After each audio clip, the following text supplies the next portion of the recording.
अस्सलाम वालेकुम जी, कैसे हैं आप सब मेरी बातें ये वाली प्लीज़ पहले गौर से सुने। Wie heißt die? Deine Mann hat ein Garage, Ja, die macht. Autogarage und kaputt Nein, Auto. nein, Nee, nee. nein. Nee. Die Gut, machen, reparieren Ich die repariere. Auto gut Arbeit. und machen die Öl.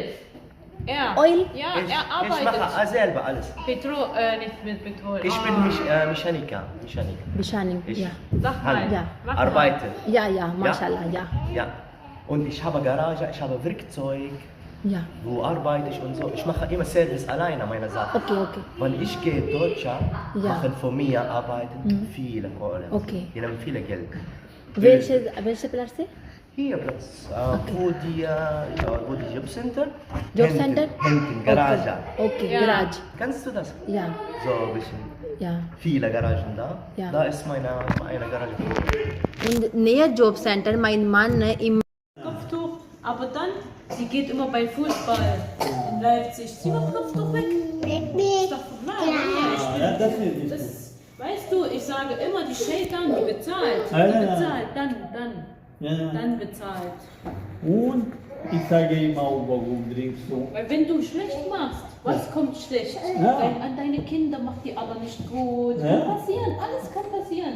Oder macht Mascha. an dich nicht gut. Mascha. Gut kommt immer, Alhamdulillah, die Tür auf. Immer Tür auf. Immer alles funktioniert gut.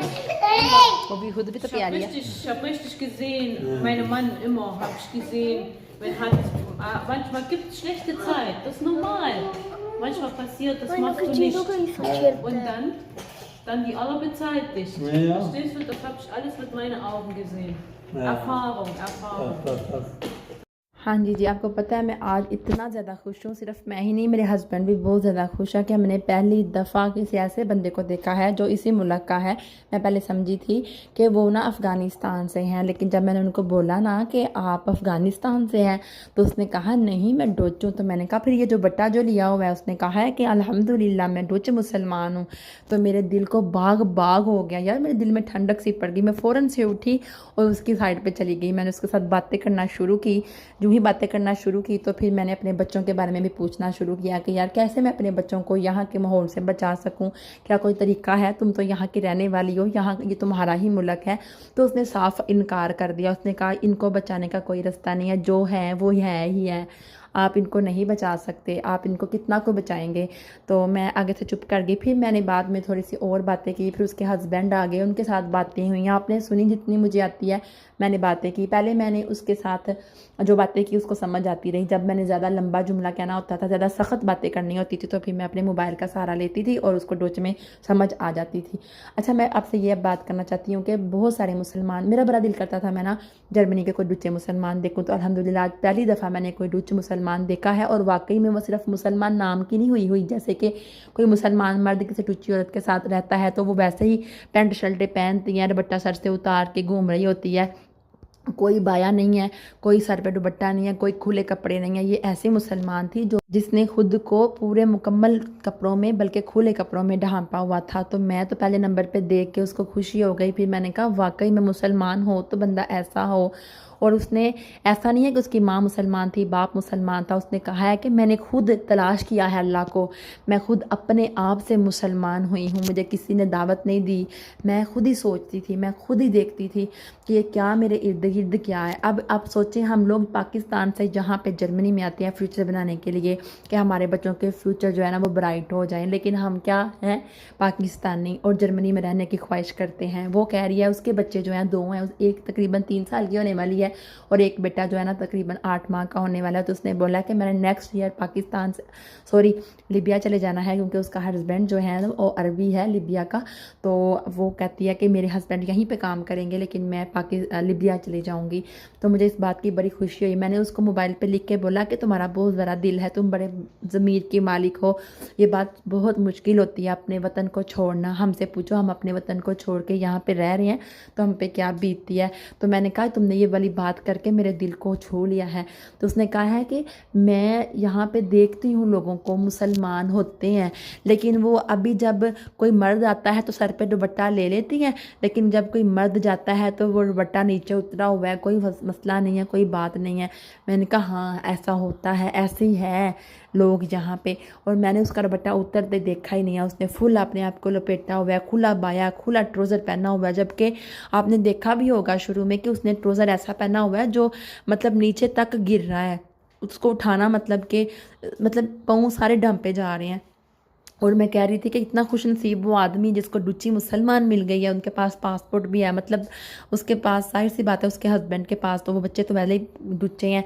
तो उसने कहा कि मैं खुश बहुत ज़्यादा हूँ कि मैं मुसलमान हूँ, अल्हम्दुलिल्लाह। बात बात पे कह रही थी। और मुसलमान ये होते हैं मुसलमान, हम लोग अपनी ज़िंदगी इधर आके ना भूल जाते हैं पाकिस्तानी है हम, या हम लोग याद भी रखते हैं हम पाकिस्तानी, हमारे दिल से पाकिस्तान निकल ही नहीं सकता।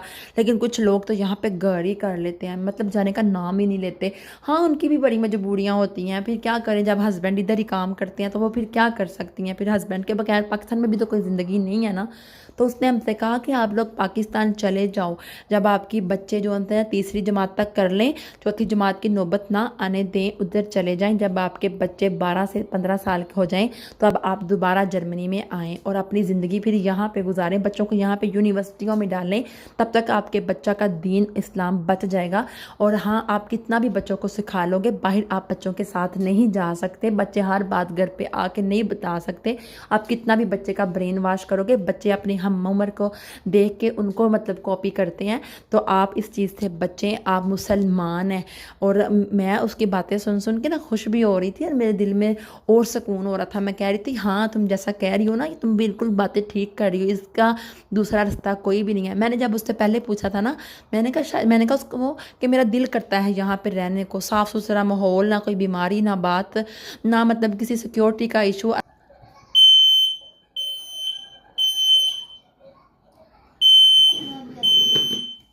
असल में ना घर में धुआं हो गया था काफ़ी ज़्यादा, तो फिर अलार्म बजने लग पड़ता है, तो बस वही अलार्म था।